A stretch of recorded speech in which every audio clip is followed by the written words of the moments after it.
Have you ever agreed to a date thinking, what's the worst that could happen? It started on a rainy Wednesday night. I'd just reheated some leftover Chinese food, sat down with zero expectations, and opened a dating app out of pure boredom.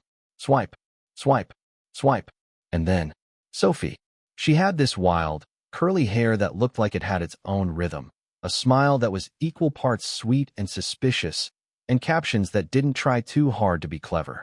Her photos were all natural light, loose linen, and one suspiciously serene cat. And then there was her bio.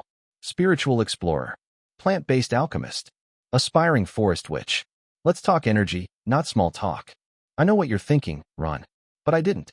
Because the next morning, I woke up to a message. You look like someone who owns more hoodies than necessary and has deep thoughts at 2 a.m. Am I right? I was flattered. I was curious.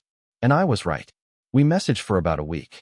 Voice notes, memes, a few deep convos about dreams, the universe, and what we'd name a pet goat. I said Kevin. She said Stardust. It was fun. She was weird, in the best kind of way. The kind of weird that made you want to keep reading, keep asking questions. And then came the invite. Come over for dinner. I'll make a mean spaghetti. Best this side of Naples. Now look, I'm a decent cook. I know my way around a pan. But someone offering to cook for you on the first date? Bold move. I respected that. I grabbed a bottle of Chianti and tried not to overthink it. She lived in a second-floor apartment above a bookstore that smelled like old pages and candle wax. I knocked. The door opened before I could lower my hand. There she was, barefoot, flowing linen dress, hair tied up in what I could only describe as a moon bun. She had that kind of presence that made you feel like you were about to be gently judged and gently healed at the same time. Shoes off, please, she said, stepping aside. Just recharge the grounding mats. Right. I stepped into what looked like a Pinterest board designed by a druid. Hanging plants instead of curtains. Macrame everywhere. Cushions, not chairs. Incense wafting through the room like it was trying to tell me a secret. And then I saw it. A massive painting over the couch of a goose wearing a top hat, floating in what appeared to be deep space. She noticed me staring. That's Spirit Goose. He guards my manifestations. Naturally.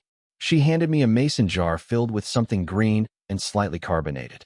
Celery kefir, she said. It's fermented. Very alive. I took the tiniest sip. It tasted like a salad trying to kill me. But I smiled. Because I'm polite. And possibly stupid. We sat on the floor. She lit a candle and said something about gratitude. I started to wonder if this was a first date or the beginning of a ritual. Then she stood and said, time to make the pasta. Her kitchen wasn't really a kitchen. It was more like a corner shrine with a hot plate, a moon calendar, and a collection of mason jars with handwritten labels like Stardust Chia, Moon Rice, and Sun-Kissed Lentils. She began spiralizing zucchini with the kind of determination that made me think this wasn't just food. It was a philosophy.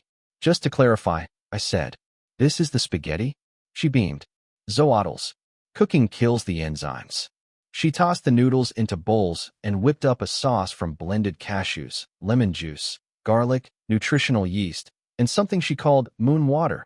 Apparently rainwater that had been left under a full moon to absorb celestial energy. I tried not to panic. Then came the meat. Sun-dried lentils. Dried. On her fire escape. For 2 days. We sat cross-legged on the floor. She lit another candle.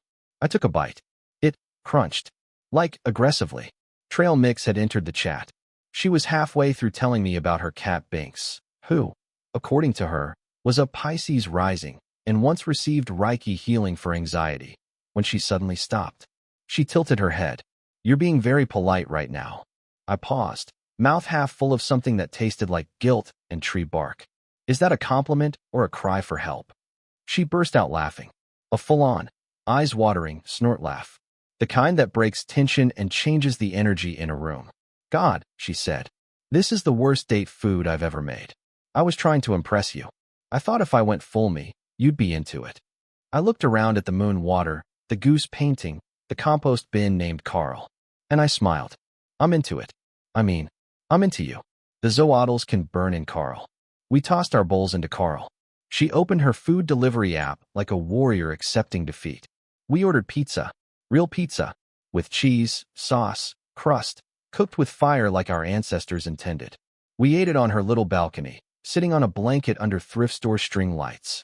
And we talked about horror movies, childhood pets, exes who thought astrology was a personality, bad tattoos, worst dates.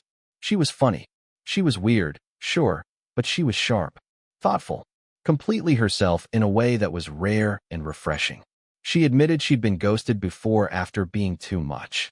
I admitted I'd been told I was too normal, like a Labrador in human form.